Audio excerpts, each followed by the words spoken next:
তুলতে পারে না, অনেকে তুলতে পারে না, অনেকে তুলতে পারে না। পারে নাই? না। বেরোন ভাষায় শারীরিক শিক্ষা। আপনারা এই তিনটা সংজ্ঞা জানলে, তিনটা দার্শনিক শারীরিক শিক্ষাবিদের দিলাম। এটা যদি মনে রাখতে পারেন, যে কোনো প্রশ্নের সাথে আপনারা ছোট ছোট উত্তর দিতে সহজ হবে এবং ইজিলি আপনারা ভালো নাম্বার পাবেন, নির্ভয়ে ভালো নাম্বার পাবেন। শুধু টাচ করে আসুন ইনশাআল্লাহ। আর কোনো প্রশ্ন থাকলে আপনারা আমার সাথে তো এছাড়াও যোগাযোগ করতে পারবেন। আমার কন্ট্যাক্টটা দিয়ে যায়, জানি না কন্ট্যাক্ট দেওয়ার নিয়ম আছে কিনা। আমার কন্ট্যাক্টটা রেখে দিতে পারেন। মোহাম্মদ তাজুল ইসলাম,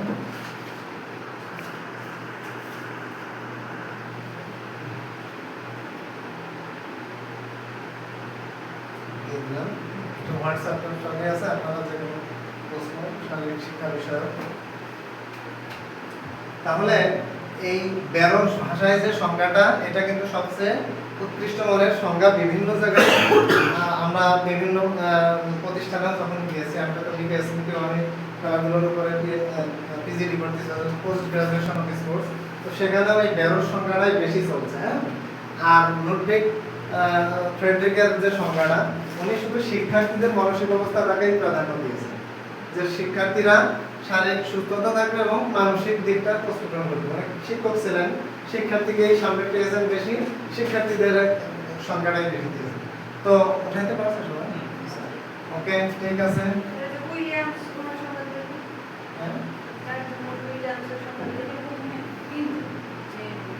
দেখেন দেওয়া আছে কিনা।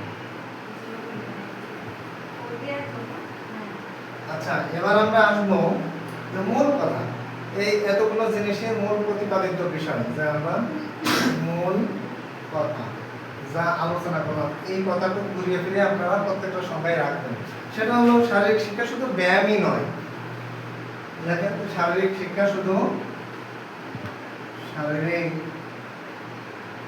শিক্ষা শুধুমাত্র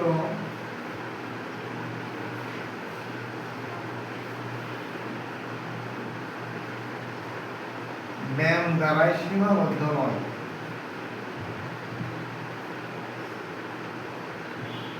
সীমাবদ্ধ নয়। এটি একটি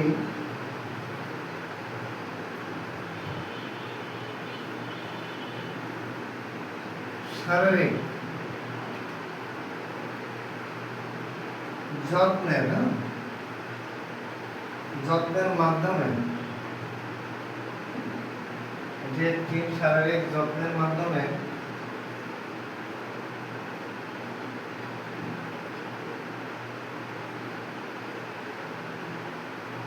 মনের বিকাশ ও সুনাগরিক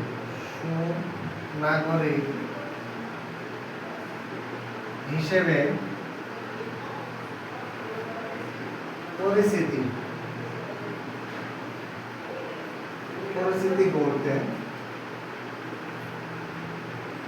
সহায়ক ভূমিকা রাখে।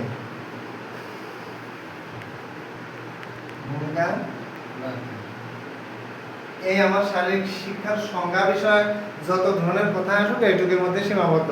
আর আমি শারীরিক বিষয় শিক্ষার সংজ্ঞা বিষয়ে আর আলোচনা করবো না। এবার আমরা চলে যাব লক্ষ্য উদ্দেশ্য। হ্যাঁ, আমি যে প্রশ্নগুলো আলোচনা করবো এইগুলো কিন্তু আপনারা পরীক্ষায় বাইরে আসবে না আশা করি। তাহলে শারীরিক শিক্ষা বিষয়, এই কথাটার মূল কথা এতক্ষণ আমরা যা আলোচনা করলাম তার মূল কথা হচ্ছে শারীরিক শিক্ষা শুধুমাত্র ব্যায়াম দ্বারাই সীমাবদ্ধ না। আপনি ঘরের মধ্যে ব্যায়াম করলেন, আর কোথাও কিছু করলেন না। কেউ আপনার বিভিন্নভাবে মানে মানসিক শান্তি পাচ্ছে না, কেউ নাচ গান করতেছে, তাই না? অনেকে নাচ গান করতেছে না, শরীর ফিটনেস ঠিক রাখতেছে এবং মানে আবেগিক বিষয়টা প্রকাশ করতেছে। কেউ কি করে, শারীরিক যত্নের মাধ্যমে দেখেন যে যারা বড় বড় অফিসার তারা কিন্তু ওয়ার্ম আপ করে, হাঁটে, তারা শরীর ফিট রাখার জন্য বিকালে হাঁটে, সকালে হাঁটে, তাই না? মর্নিং ওয়াকিং করে, ইভিনিং ওয়াকিং করে। তাহলে বোঝা গেল যে শারীরিক শিক্ষা শুধুমাত্র ব্যায়াম দ্বারাই সীমাবদ্ধ নয়, বরং এটি একটি শারীরিক যত্নের মাধ্যমে মনের বিকাশ ও সুনাগরিক হিসেবে। সুনাগরিক কি? আপনি যখন সুস্থভাবে থাকবেন, মানসিক এবং শারীরিকভাবে ফিট থাকবেন, তখন আপনার সুনাগরিক হিসেবে পরিচিতি করতে, নিজেকে হাইলাইটস করতে কি হবে, সহায়ক ভূমিকা রাখবে। এটা মূল কথা হচ্ছে।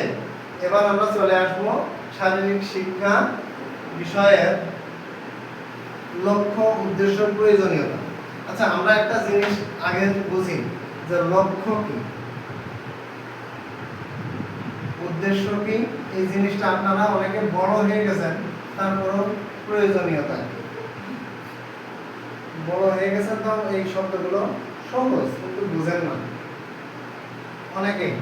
খাতা কাটি তো আমরা দেখি এই জিনিসটা গজামিল হয়ে যায়। লক্ষ্য মানে আমি পৌঁছাবো, আমি এখনো পৌঁছাইনি। ধরেন আমি এখান থেকে ঝিনাইদহের উদ্দেশ্যে রওনা হলাম, এটা আমার লক্ষ্য। মাঝে তো অনেক ঘটনা ঘটতে পারে না? এই জিনিসগুলো পাড়ি দিয়ে যাওয়াই হচ্ছে, ওই শেষে যে পৌঁছানোই হচ্ছে আমার লক্ষ্য। আর উদ্দেশ্য কি? এই লক্ষ্যে পৌঁছানোর উদ্দেশ্যে কি কি করতে হবে ভালো করে মনে রাখবেন। লক্ষ্যে পৌঁছাবেন সেই জন্য আমাদের কি কি করতে হবে, এই জিনিসটা উদ্দেশ্য অনুযায়ী আমরা সেটা শিখব, সেই বিষয়টা শিখব। আচ্ছা, লক্ষ্য গেল, উদ্দেশ্য গেল, প্রয়োজনীয়তা গেল। এবার আপনার মধ্যে লক্ষ্য পৌঁছালেন, উদ্দেশ্য হয়ে গেল, শেখাও হয়ে গেল। এখন আমার প্রয়োজনীয়তা আছে, এগুলো আমাকে দেওয়া, আমার মধ্যে এগুলো আছে। এই জিনিসগুলো কি করতে হবে, যে আমি এখন দিতে পারছি কতটুকু, এটাই আছে আমার প্রয়োজনীয়তা। আমার কাছে প্রয়োজনীয়তার খাতিরে যদি একজন আসে, সেটা যদি আমি না দিতে পারি, তাহলে তো আমার প্রয়োজনীয়তা ছিল না। ছিল? আপনার বলেন আমি তার কাছে প্রয়োজনে গেলাম, এই শব্দটা কেন করি আমরা? তার কাছে কোনো সাহায্য সহযোগিতার এরকম কিছু আছে বিধায় আমরা যাই। তাহলে লক্ষ্য কি? লক্ষ্য হচ্ছে কোনো একটা বিষয় সম্পর্কে আমাদের পৌঁছানো বা জানার একটা মুখ্য বিষয়। আর উদ্দেশ্য কি? এই লক্ষ্যে পৌঁছাতে আমাদের কি কি ক্যাটাগরি, কি কি ধাপ বা কি কি নিয়ম শিক্ষা রয়েছে, সেটা আমরা জানাই হচ্ছে আমাদের উদ্দেশ্য। আর প্রয়োজনীয়তাটা কি? আমাদের মধ্যে যখন ওই বিষয়গুলো জানা হয়ে যাবে, তখন এর প্রয়োজনীয়তা আমার মাধ্যমে ফিডব্যাক দিব, তাই না? এই ফিডব্যাকটা দিয়েই আমরা এর প্রয়োজনীয়তা অনুভব করি। কারণ এই জিনিসটা শিখতে পারলে কি করব, আমরা এর প্রয়োজনীয়তাটা মেটাইতে পারবো। তা আসি আমরা এই শারীরিক শিক্ষা লক্ষ্য, উদ্দেশ্য, প্রয়োজনীয়তা বিষয়ে আমরা এবার আলোচনা করি। তবে শারীরিক শিক্ষার প্রয়োজনীয়তা, লক্ষ্য, উদ্দেশ্য অনেকটাই একদম সেম, কাছাকাছি সব, এর ভিন্নতা খুব কম। মানে এই বিষয়গুলো একদম রিলেটেড সব। যেভাবে চালাই যান, আমি বলবো।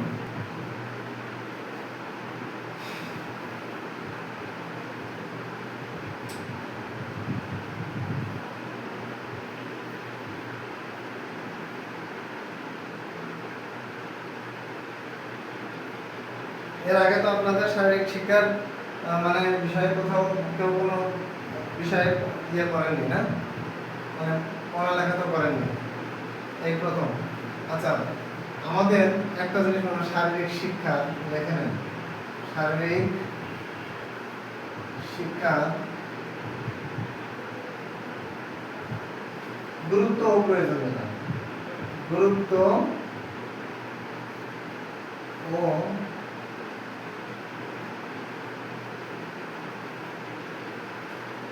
প্রয়োজনীয়তা, এই প্রশ্নটা পড়লে আমরা একটা কমন পাবেন 5 মার্ক বিভাগ থেকে। হ্যাঁ, প্রশ্ন কমন পাবেন।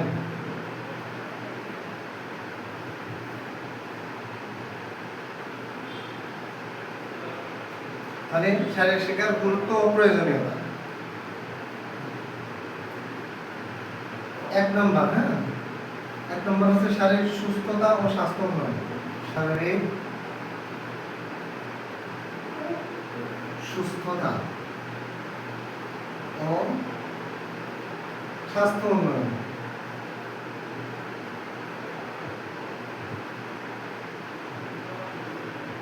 এটা একটা মেইন কলাম। হ্যাঁ, এর মধ্যে কয়টা বিষয় থাকবে, এর ভিতরে এই শারীরিক সুস্থতা ও স্বাস্থ্য উন্নয়ন, এটা মেইন থিম। এর ভিতরে কি কি দিতে পারবেন? হ্যাঁ, সুস্থ দেহ, তারপর কি দিতে পারবেন? ওজন নিয়ন্ত্রণ,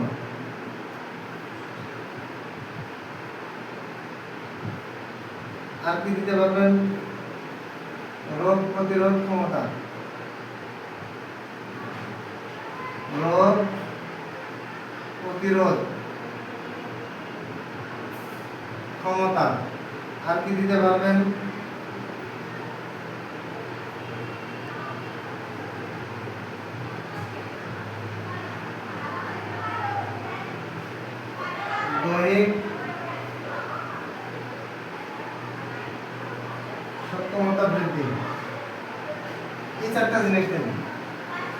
আচ্ছা, এই চারটা জিনিস আলোচনা করব। সুস্থ দেহ কি? আমাদের আমাদের শারীরিক শিক্ষার মূল পাঠ্য বিষয়ই আছে সুস্থ দেহ। সুস্থ দেহ সম্পর্কে যদি একটুখানি দুটো লাইন লিখে দিতে পারেন, সেটা হলো শারীরিক শিক্ষার মূল কথাই হলো সুস্থ দেহ। সুস্থ দেহ থাকলেই আমাদের কি হবে? আমরা সুস্থ মানসিক বিকাশ এবং দৈহিক মানে ফিট থেকে আমরা সামাজিক ভূমিকা বা সামাজিক মানোন্নয়নমূলক কর্মকাণ্ডে ভূমিকা রাখতে পারবো। তাহলে সুস্থ দেহ চলে গেল। ওজন নিয়ন্ত্রণ, আমরা অনেক সময় ওজনের ব্যাপারটা খুব গুরুত্বপূর্ণ একটা বিষয়। আপনারা শারীরিক ফিটনেস থাকার মূল থিমই হচ্ছে ওজন নিয়ন্ত্রণ। অনেকে তো মোটা মানুষ দেখতেই পারেন না, তাই না? মেয়েদের মোটা তো একেবারেই মানায় না। আর আপনারা স্কুলে বা অনেক সময় টিচারই হবেন, ম্যাক্সিমাম কিন্তু আপনারা শিক্ষক হয়ে যাবেন।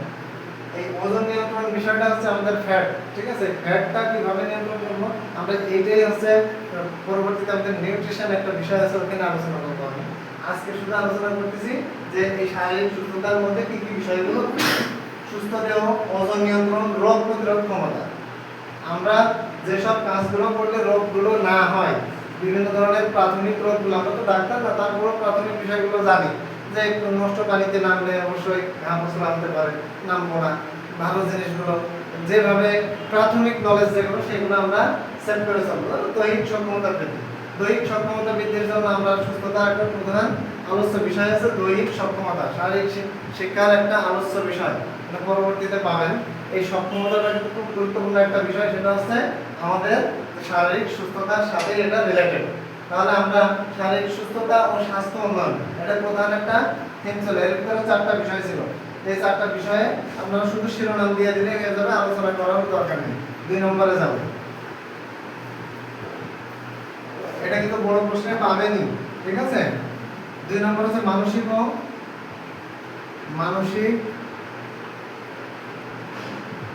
মানসিক ও জ্ঞানীয় বিকাশ। জ্ঞানীয় বিকাশ, এটা 2 নম্বর। এর মধ্যে কি কি থাকতে পারে?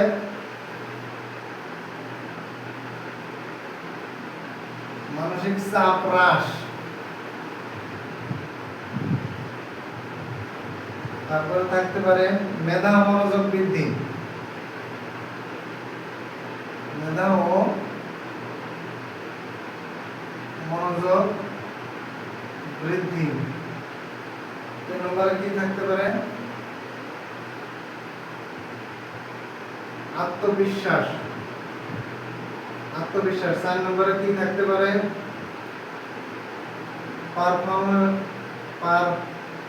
পারফরম্যান্স।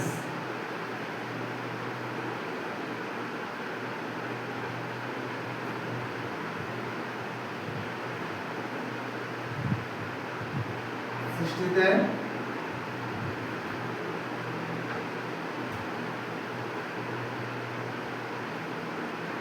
এই চারটা জিনিস।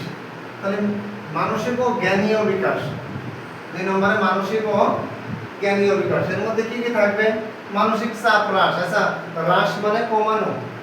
আর এখানে দুটো জিনিস আছে। বৃদ্ধির ইয়েটা কি? তাহলে যদি বলে যে বৃদ্ধি, এটা কি চলে? কারণ মন্দন এবং ত্বরণ নামে দুটো সায়েন্সের ভাষা আছে, সেখানে ত্বরণ মানে বৃদ্ধি আর মন্দন মানে কমানো। আর এখানে মানসিক চাপ হ্রাস মানে আপনি যদি প্রতিনিয়ত শারীরিক অ্যাক্টিভিটিস গুলো ফলো আপ করেন, তাহলে আপনার যেসব কার্যক্রম থাকে শারীরিক বিষয়ক, সেই জিনিসগুলো মানসিক শান্তি আসে। যে আমি এখন তো দৌড়াতে পারি 1 কিলোমিটার, রেগুলার না দৌড়াইলে তো আপনি 1 কিলোমিটার দৌড়াতে পারবেন না, 2 কিলোমিটার দৌড়াইতে পারবেন না। তো রেগুলার যখন আপনি একটা জিনিস প্র্যাকটিস চর্চায় রাখবেন, তখন আপনার মানসিক চাপটা হ্রাস পাবে। তারপরে মেধা ও মনোযোগ বৃদ্ধি। যখন আপনার, আমাদের একটা প্রশ্ন আছে যে একজন শারীরিক শিক্ষাবিদের কি কি গুণাবলী বৈশিষ্ট্য থাকা দরকার, তো সেখানে আছে যে মেধা ও মনোযোগ বৃদ্ধি করে। তাহলে মোটিভেশনটা, মোটিভ যেটাকে ইংলিশে বলেন মোটিভ, প্রেরণা, হ্যাঁ, সেই জিনিসটা উন্মাদনার সাথে আপনাকে শিক্ষা অর্জন এবং মনোযোগের সাথে সেটা নেওয়া, সেই জিনিসটাই মেধা ও মনোযোগ বৃদ্ধি করবে। আত্মবিশ্বাস, আপনি পারবেন, আপনি জিনিসটা পারবেন না, আমি 5 কেজি উত্তোলন করতে পারবো, এই যে এটা আপনার একটা আত্মবিশ্বাস, একটা শক্তি, ক্ষমতা মনোযোগের সাথে করার কারণে আপনি কি করছেন? এই আত্মবিশ্বাসটা প্রকাশ করতে পারছেন যে আমি এই কাজটা করতে পারবো। শারীরিক শিক্ষা সেই জিনিসটাও ভূমিকা রাখে। তারপরে পারফরম্যান্স সৃষ্টিতে সহায়তা করে। পারফরম্যান্সটা কি? শারীরিক শিক্ষা আমরা অর্জন করব কি জন্য, যে বিভিন্ন অ্যাক্টিভিটিস, বিভিন্ন খেলাধুলায় আপনারা একটা জিনিস জানেন যে চর্চা না করলে কোনোভাবেই আমরা এই যারা জাতীয় খেলে বা বিভিন্ন খেলাধুলা করে এরা কি বিনা চর্চায় খেলতে নামে? কত এর নিচে কত দলের কত প্লেয়ার পড়ে আছে যারা চান্সই পাচ্ছে না। নিশ্চয় ওরা মানে পারফরমেন্সটা বৃদ্ধি করার জন্য প্রতিনিয়ত চর্চা করেই যায়, তাই না? আপনারা যারা খেলা দেখেন দেখবেন, খেয়াল করে দেখবেন যে এই ম্যাচে যারা খারাপ খেলে পরবর্তী ম্যাচে চান্স হয় না। তার মানে কি পারফরমেন্স আমাদের খারাপ?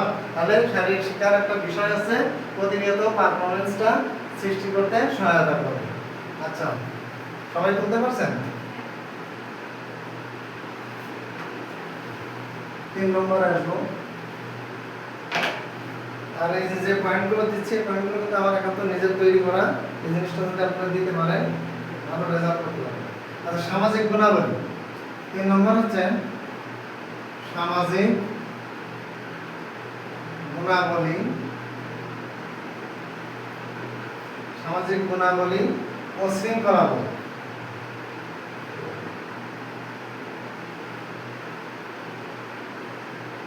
এটা হলো সামাজিক গুণাবলী ও শৃঙ্খলাবোধ। আচ্ছা, এই জিনিসটা হলো সামাজিক গুণাবলীতে দুইটা জিনিসের বিশেষ ভূমিকা রাখে। এক হচ্ছে শৃঙ্খলা ও দায়িত্ববোধ। এর মধ্যে দুইটা পয়েন্ট থাকবে, আর বেশি দিবেন না। শৃঙ্খলা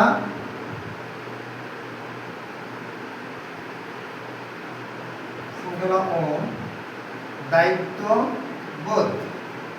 শৃঙ্খলা ও দায়িত্ববোধ 2 নম্বরে দিবেন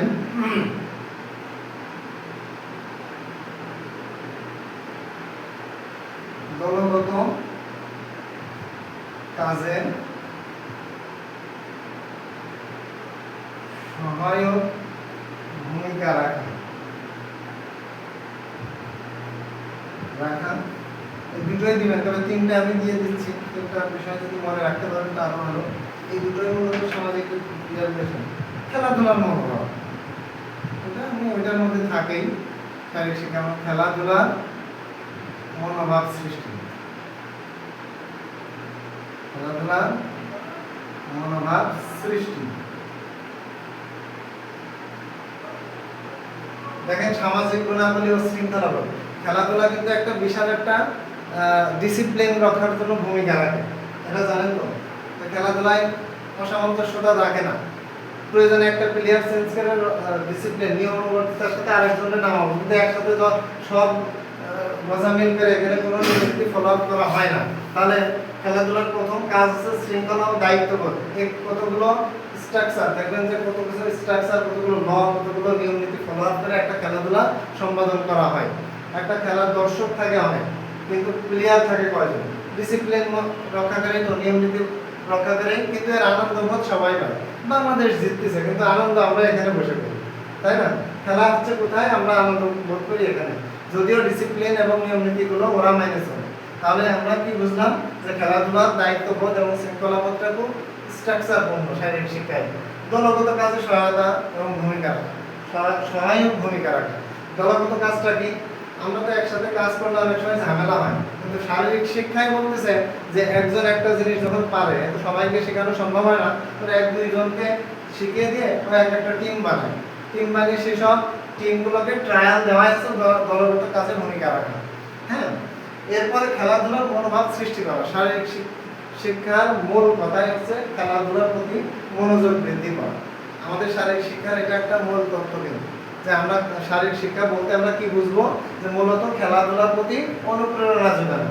যে আমরা জানি যে বাংলাদেশের প্রেক্ষাপটে প্রাথমিক শিক্ষাকে কিন্তু কি বলা হয়? আমাদের প্রাথমিক শিক্ষাকে বলা হয় বাধ্যতামূলক। আমাদের প্রাথমিক শিক্ষা আপনাকে অর্জন করতে হবে। ঠিক আর্জেন্টিনা, ব্রাজিলে কি জানেন?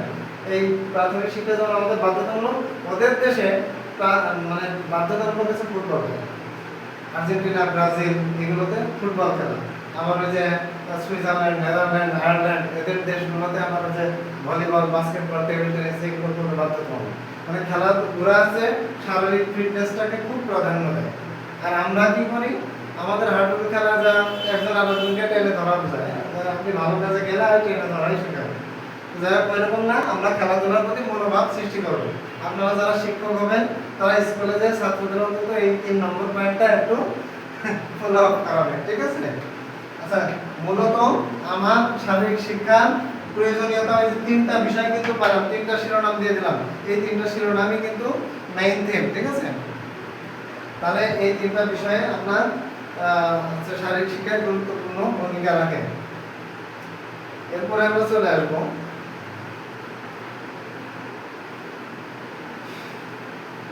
সামাজিক গুণাবলী, শৃঙ্খলাবোধ চলে গেল। আরেকটা জিনিস চলে আসবে, সেটা হচ্ছে 4 নম্বর সুনাগরিক। বারবার আমরা এই কথাটা বলছি, সুনাগরিক হিসেবে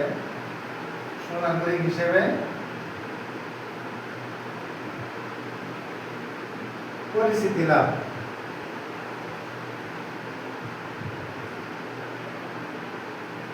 লাভ। সুনাগরিকটা কি? সুনাগরিকটা কিভাবে, এর মধ্যে কি কি থাকতে পারে? এর মধ্যে দুইটা ইয়ে দেন, দেশপ্রেম। 2 নম্বর আছে চরিত্র গঠন। আচ্ছা, এই দুটো জিনিসের সাথে রিলেটেড হলো কেন? দেখেন, আমাদের বাংলাদেশ টিম একটা ক্রিকেট খেলার একটা ম্যাচে যেতে কিন্তু আনন্দ পায় দেশের সবাই। তার মানে খেলাধুলো আমরা দেশপ্রেমকে আন্তর্জাতিকভাবে পরিচিতি লাভ করাতে সাহায্য করি, তাই না? খেলাধুলা এমন একটা বিষয় যা সুনাগরিক হিসেবে নিজেদেরকে পরিচিতি লাভ করতে সাহায্য করে। যেমন আমাদের ফুটবল খেলার জাদুকর বলা হয় ম্যারাডোনাকে, পেলেকেও বলা হয়। ম্যারাডোনা বাংলাদেশ নামে একটা দেশ আছে, এটা জানতেন না? বাংলাদেশ নামে একটা দেশ আছে, জানতেন না? যখন বাংলাদেশ ক্রিকেটে ভালো ফলাফল করা শুরু করলো, তখন সে জানতো যে বাংলাদেশ নামে একটা রাষ্ট্র আছে। ম্যারাডোনা তার মতান্তরে মারা যাওয়ার আগে একটা বাংলাদেশ ইন্ডিয়াকে না কাদের জন্য হোয়াইট ওয়াশ করছিল, সেই সময় বলে যে মানে অস্ট্রেলিয়াকে মেরে। তো তখন ম্যারাডোনা মন্তব্য দিল যে বাংলাদেশ নামে একটা রাষ্ট্র আছে, এই খেলাধুলার মাধ্যমে তারা নিজেদের জায়গা দখল করে নেয়। তার মানে কি, সুনাগরিক হিসেবে তো পরিচিতি লাভ করছে, পাশাপাশি আমাদের দেশপ্রেমটা, দেশের পরিচিতিটা বৃদ্ধি করে। আচ্ছা, এর পাশাপাশি উত্তম চরিত্র গঠনে সহায়তা করে। কিন্তু শারীরিক শিক্ষা আমাদের চরিত্র গঠনে সহায়তা করে। যে যখন আমরা দেখবো যে একটা ভালো প্লেয়ার, ভালো মানে শারীরিক শিক্ষাবিদ কিভাবে কি কি অ্যাক্টিভিটিস মানে ফলো আপ করে চলতেছে, তখন আমরা নিজেরাও এগুলো ফলো আপ করলে চরিত্র গঠনে সহায়তা ভূমিকা লাভ করবে। তো চরিত্র গঠন সম্পর্কে নিজেদের কিন্তু একটু লিখতে হবে। এই বিষয়গুলো খুব ইজি। এখন আপনারা ডিগ্রি পাস করে গেছেন, অনার্স মাস্টার্স করা, এই শর্টকাট বিষয়গুলো, দেশপ্রেমটা কি বুঝেন তো, দেশের প্রতি ভালোবাসা, হ্যাঁ, দেশকে কিভাবে আমরা পরিচিতি লাভ করাইতে পারি, কিভাবে কোন কর্মকাণ্ডগুলোতে নিজেদের পরিচিতিটা বৃদ্ধি করতে পারি, সেই বিষয়টাই আমরা এখানে আলোচনা করবো। মূল থিমগুলো আমি দিয়ে দিলাম, ঠিক আছে? এটা গেল আমাদের মূল কথাটা কি ছিল, শারীরিক শিক্ষার গুরুত্ব এবং প্রয়োজনীয়তা। এই 4টা জিনিস কিন্তু আমাদের শারীরিক শিক্ষার গুরুত্ব এবং প্রয়োজনীয়তা, এই 4টা জিনিস আমরা ফলো আপ করবো। আচ্ছা, আরেকটা জিনিস 5 নম্বর, কর্মক্ষমতা ও দক্ষতা বৃদ্ধি।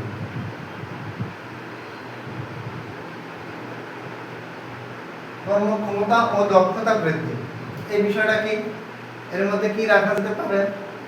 আমরা একটা পার্টিকুলার লাইফে একজন এক ধরনের পেশার সাথে জড়িত থাকে। আমরা যেহেতু শারীরিক শিক্ষার সাথে জড়িত, সেহেতু আমাদের কোন বিষয়ে কর্মক্ষমতা থাকবে? আমাদের শরীরের ফিটনেস নিয়ে।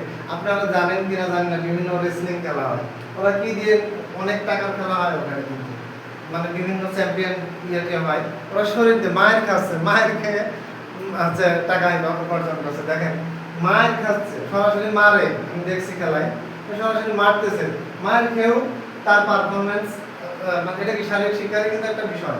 সে এমন জিম করা করছে, এমন শরীরটা ফিট করছে যে সে কি করতেছে, এই কার্যক্ষমতা বা দক্ষতা বৃদ্ধিটা ওইটার উপরে করছে, ওইটার মাধ্যমে সে নিজেকে ফিটনেস হিসেবে নিজের দক্ষতা দেখাচ্ছে। তো তাহলে এখানে আমরা কি কিনলাম? কার্যকরী জীবন। আপনাকে জানতে হবে যে এই বিষয়টা কিসের সাথে রিলেটেড। শারীরিক শিক্ষায় অর্জন করলেন, আমাদের এর মধ্যে কোনো ফিডব্যাক আসবে না। শিক্ষায় অর্জন করে গেলাম, আমাদের দৈনন্দিন জীবনে একবারে নাওয়া খাওয়া দাওয়া বাদ দিয়ে আমরা শুধু শারীরিক শিক্ষাই হলো, তা তো হবে না। আমাদের মূল টার্গেট থাকতে হবে এর পাশাপাশি যেন আমি কিছু এই বিভাগটা দিয়ে নিজেকে হাইলাইটস করে কিছু করতে পারি, সেটাই এখানে কর্মক্ষমতা আমার দক্ষতা বৃদ্ধি। এমনভাবে আমরা শারীরিক শিক্ষাটাকে নেব করবো বা মেনে চলবো যে এখানে যেন আমি সেইভাবে প্ল্যাটফর্মটা তৈরি করতে পারি। ঠিক আছে, তাহলে কার্যকরী জীবন, আবার দ্রুত সিদ্ধান্ত গ্রহণ, সিদ্ধান্ত গ্রহণে সহায়তা করা,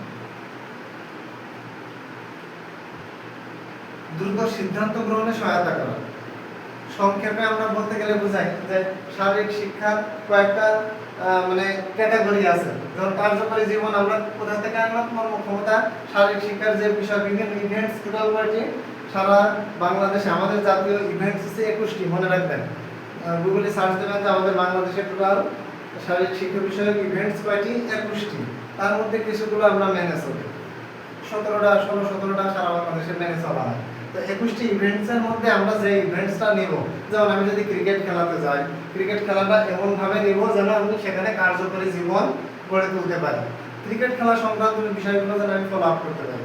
কেউ ভার উত্তোলনে গেল, সে যেন ভার উত্তোলনে এমনভাবে কাজটা নিবে, শারীরিক শিক্ষা এমনভাবে গ্রহণ করবে সে যেন এখানে একটা কার্যকরী জীবন গড়ে তুলতে পারে। যেমন দ্রুত সিদ্ধান্ত গ্রহণে সহায়তা করে। এই খেলাধুলো যে ইভেন্টসগুলো আছে এইগুলো সম্পর্কে আপনি এমনভাবে জানবেন, শারীরিক শিক্ষার নিয়ম নীতি এবং কার্যকরী মানে যে প্রসেসগুলো আছে, যে নীতিগুলো আছে এমনভাবে জানবেন যে কার পরে কি করলে আমার জিনিসটা সহজ হবে। সেই ক্ষেত্রে আপনার সিদ্ধান্ত গ্রহণে সহায়তা। তাহলে কার্যক্ষমতা ও দক্ষতা বৃদ্ধি। যখন কার্যক্ষমতা বেড়ে যাবে পাশাপাশি আপনার দক্ষতা বেড়ে যাবে। দক্ষতা বেড়ে গেলে কি হবে, দ্রুত সিদ্ধান্ত গ্রহণে আপনার সাহায্য হবে। ওকে, তাহলে এই জিনিসটা, এই দুটো সম্পর্কে আপনাদের সংক্ষেপে লেখা লিখতে হবে, পড়ে নেবেন কম বেশি। না পারলে আমাকে একটু জিজ্ঞাসা করবেন, হোয়াটসঅ্যাপে নক দেবেন। আচ্ছা, আমরা আর একটা প্রশ্নে চলে যাব।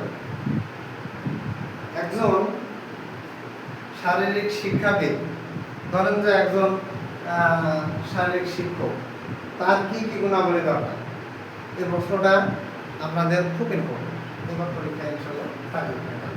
তাহলে একজন শারীরিক শিক্ষাবিদ, শারীরিক শিক্ষাবিদ বলতে শারীরিক শিক্ষককে বোঝা হচ্ছে।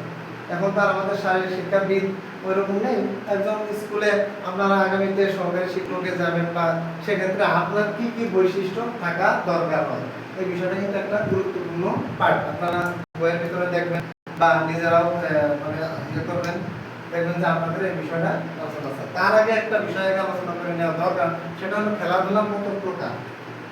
খেলাধুলা কত প্রকার, এই বিষয়টা আপনাদের জানা দরকার। খেলাধুলা কত প্রকার, খেলাধুলা কত প্রকার, এই খেলাটা আপনাদের জেনে নেওয়া দরকার। আগে এটা দেখে নেন।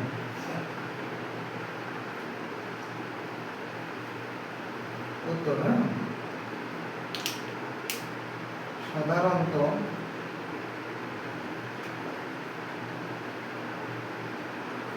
স্থান, স্থান ও সরঞ্জামের উপর ভিত্তি করে, সরঞ্জামাদির উপর ভিত্তি করে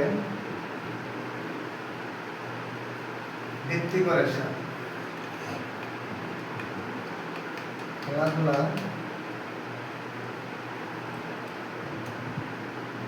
খেলাধুলাকে দুই ভাগে ভাগ করা হয়, দুই ভাগে ভাগ করা হয়। যথা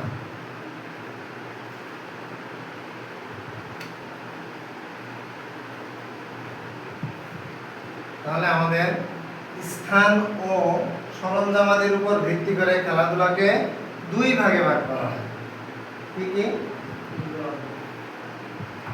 মুছে দিব?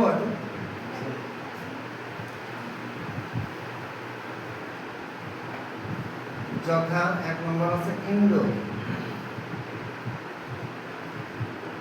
ইনডোর খেলাধুলা।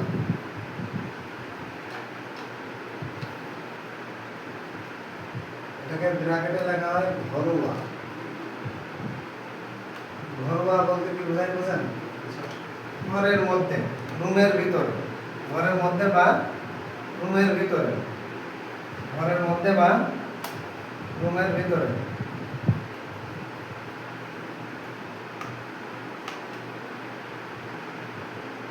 দেখছেন? আর 2 নম্বর হচ্ছে আউটডোর। আউটডোর খেলাধুলা, ব্র্যাকেট আছে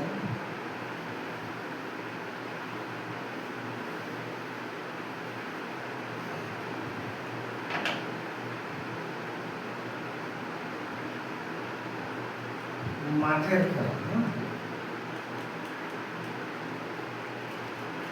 তাহলে আউটডোর আর ইনডোর। আউটডোর মানে কি? বাইরে, আর ইনডোর অর্থ মাঠে। অর্থাৎ যে খেলাগুলো আমরা ভিতরে, কিছু কিছু খেলা আছে যেমন লুডো খেলা, সাপোজ একটা খেলা বলি লুডো খেলা, এটাও আমরা আনন্দ পাই। আসলে খেলাধুলার মুখ্য উদ্দেশ্য কি জানেন? মানসিক আনন্দ। আপনি যে লুডো দিলেন, কেউ জিতলো, কি জিতলো দেখা যায়, জাস্ট একটা মানসিক শান্তি পায়।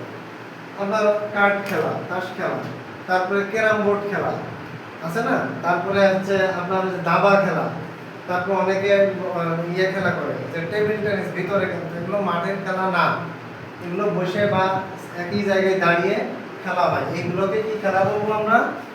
এগুলো হচ্ছে ঘরোয়া খেলা বা ইনডোর খেলাধুলা। আর 2 নম্বরে হচ্ছে আউটডোর খেলাধুলা বা মাঠের খেলা। মাঠের খেলাধুলা আপনাদের প্রশ্ন আসবে কিন্তু নিশ্চিত যে 10টি খেলার নাম লিখুন। হ্যাঁ, কমপক্ষে 10টি খেলার নাম লিখুন। তা এইখান থেকে আর এইখান থেকে আপনাকে আইডেন্টিফাই করতে হবে। ঘরোয়া খেলা কমপক্ষে নিজেরা তৈরি করবেন 8-10টা। তৈরি করা কি যেগুলো চলে, আমি যেগুলো কতগুলো বলে দিলাম। এবার আউটডোর খেলাধুলা, এগুলো কি খেলা? যেমন ভারোত্তোলন খেলাও কিন্তু ঘরোয়া খেলার মধ্যে পড়ে। যেমন আউটডোর খেলা, cricket, football, long jump, high jump, দৌড়াদৌড়ি, দৌড়, এরকম প্রতিযোগিতামূলক অ্যাথলেটিক্স যেগুলো আছে সেগুলো কি আউটডোর খেলা। আপনাদের কিন্তু 10টি বা 15টি খেলার নাম আসবে। স্যার এখন তো আপনার ব্যাডমিন্টনও এটা আউটডোর। এগুলো কি দুই জায়গায় দেওয়া যায়? না, 2 জায়গায় দেওয়া যাবে না। যেগুলো একটু দৌড়াদৌড়ি করা লাগবে। ব্যাডমিন্টন আমরা ইনডোর ক্ষেত্রে আউটডোর খেলতে পারি। ব্যাডমিন্টন বেশ খানিক জায়গার ভিতরে মুভ করা লাগে, বিধায় এটা আউটডোর হিসেবেই যাবে। কিন্তু টেবিল টেনিসটা কিন্তু ওর দৈর্ঘ্য হয় 2 হাত। আমি তো নিজেও খেলছি, এইদিকে এক হাত, এইদিকে এক হাত। সর্বোচ্চ আপনার মাজাটা মুভ করবে। কি করবে? মাজাটা। আপনি কিন্তু মুভ করেন না, খেয়াল করেন, জাস্ট একটা টেবিল। আপনি এদিকে নড়লে ডানে এবং লেফট রাইট যদি মুভ করেন তাতেই এনা। এটা এই জন্য কিসে যাবে? ইনডোর। কিন্তু যখন আপনি ওয়াক আপ করবেন, ওয়াক আপ মানে হাঁটবেন অথবা রান আপ করবেন, হাঁটা অথবা রান আপ কমপক্ষে 12 পা।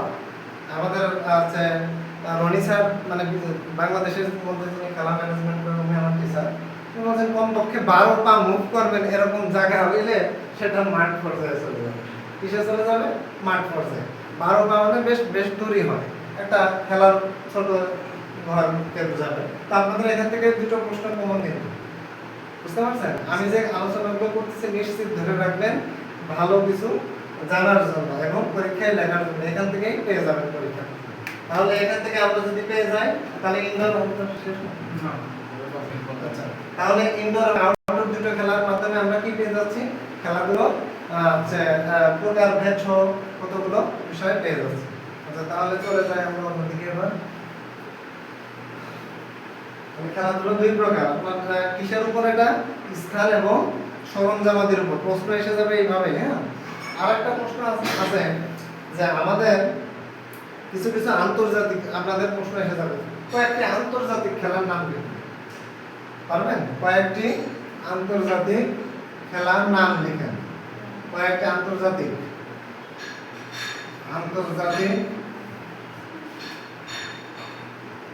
খেলার নাম লিখুন।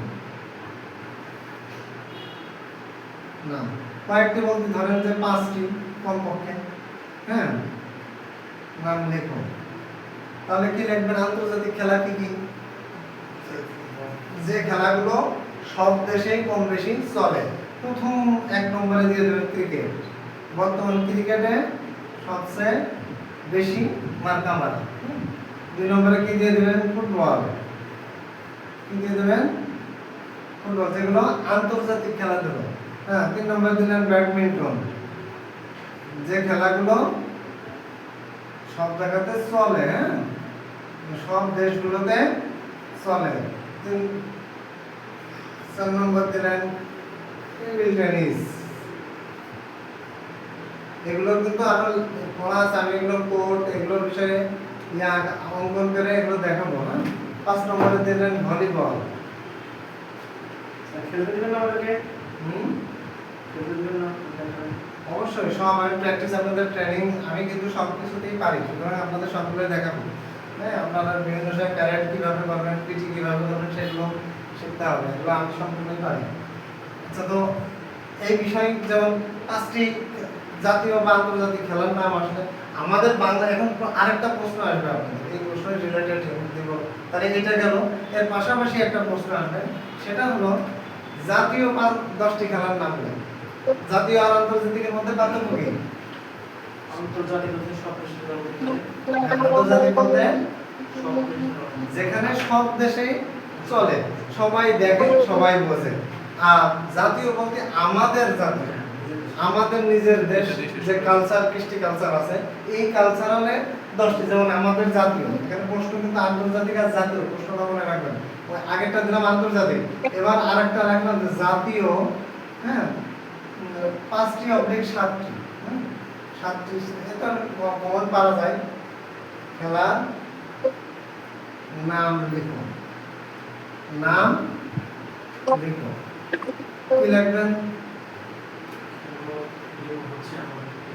আমাদের জাতীয় সর্বপ্রথম কিন্তু হাডুডু দিলাম, এটা প্রথম হচ্ছে হাডুডু, এটা আমাদের জাতীয় খেলা, এটা মাথায় রাখেন।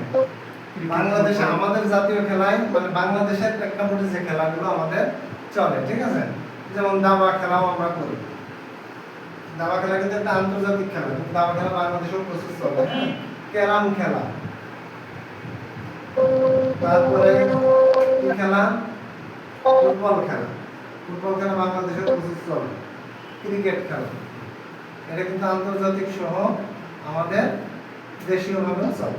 যে খেলাগুলো আন্তর্জাতিকও চলে, দেশেও চলে, সেটা আপনি দিয়ে দিতে পারবেন। আরো কিছু লোকাল খেলা দিতে পারেন। আপনাদের দেখুন গোল্লা চোর, তারপরে মরক লড়াই, এগুলো কিন্তু আমাদের দেশীয় খেলা, আমাদের প্রকার ভেদের ভিতরেও আছে। আপনি যদি এখানে দেন কারেক্ট হবে।